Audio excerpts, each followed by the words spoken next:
Hey guys, the dude from Denmark here. Welcome to episode 5 of M15, the new core set that's about to come out from Magic the Gathering. More spoilers have been revealed today, including a new version of Jace, so let's check it out. The new version of Jace is called Jace the Living Guild Pact and costs you 4 mana to cast. He starts off with 5 loyalty counters. His first ability gives you 1 loyalty counter, where you can look at the top 2 cards of your library, put 1 of them into a graveyard. His second ability costs you 3 loyalty counters to do. Return another target non-land permanent to his owner's hand. His ultimate costs you 8 loyalty counters to do. Each player shuffles his or her hand and graveyard into his or her library. You draw 7 cards. I've never been much of a fan for Jace, but I kinda like this one, I think. 5 loyalty counters for a 4 mana planeswalker is actually really cool, I think. His first ability, I would have loved if he at least drew you a card instead of you only have to you only can look at them. I don't know if that would be too much for a +1 ability, but it just seems off for a blue planeswalker that he doesn't draw for you. The second ability is of course really awesome to return the opponent's stuff, which is also awesome. I really like the ultimate where it looks like you're the only one who draws 7 cards, which is really awesome because you set back the whole game, but it's only you that gets to draw those 7 cards, so you're ahead of your opponent. So it definitely seems like a really cool ultimate. All in all, I think there are better Jaces out there, but I kind of like this one. It definitely seems like a fun planeswalker. I also really like the artwork for him.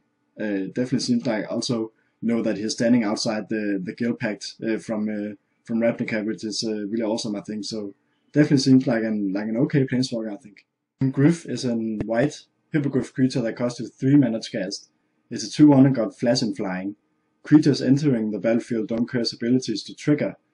I really like this creature. It's just such a shame that it also affects your creatures, but that's why I got the flash, of course. I would loved it if it had cost a bit more mana in order to not let your creatures be affected by this too. But in general, it's really an awesome creature that just shuts a lot of things down for the opponent if you cast it out on his turn. So definitely a nice card. Legacy is a green sorcery spell that costs you 2 mana to cast. As an additional cost to cast Life's Legacy, sacrifice a creature. Draw cards equal to the sacrificed creature's power. It's really weird why this card isn't at instant speed when we have cards like Alter Sweep that does the same thing for the same mana, and you get to draw 2 cards at a cost at sacrificing the creature. This of course draws cards equal to the sacrificed creature's power, so I don't know if that's why it's a sorcery, since you could have a creature out that's really big in power, and you get to draw a lot of cards for only 2 mana. So that's probably why, but all in all I like this card. Stoke the Flames is a red instant that costs you 4 mana to cast. It got Convoke. Stoke the Flames deals 4 damage to target creature or player.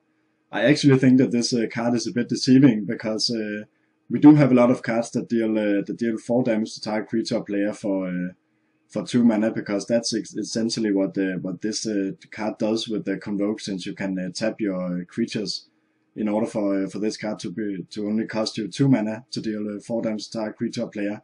So I'm not sure it's that good actually. The last card I want to show today is called Premium Captainess, and is a white Kithing soldier creature that costs you 3 mana to cast. It's a 2/2 and got first strike. Whenever Premium Captain attacks, you may put a soldier creature card from your hand onto the battlefield tapped and attacking. It's actually a really nice creature and synergizes really well with the battalion mechanic we had back in I think it was Ravnica. Yeah, Ravnica, Return to Ravnica. Definitely synergize well with this, where you attack with at least 2 creatures together with the attacking creatures. So it definitely seems like a really powerful white creature. That's the cards I wanted to show today. You can leave me a comment down below and tell me what you think of the cards we have seen so far and the blog in general. Whenever there are new cards coming out for the new core set, I will make a new video, so if you're interested in this, you can subscribe to me. Until next time, have fun guys.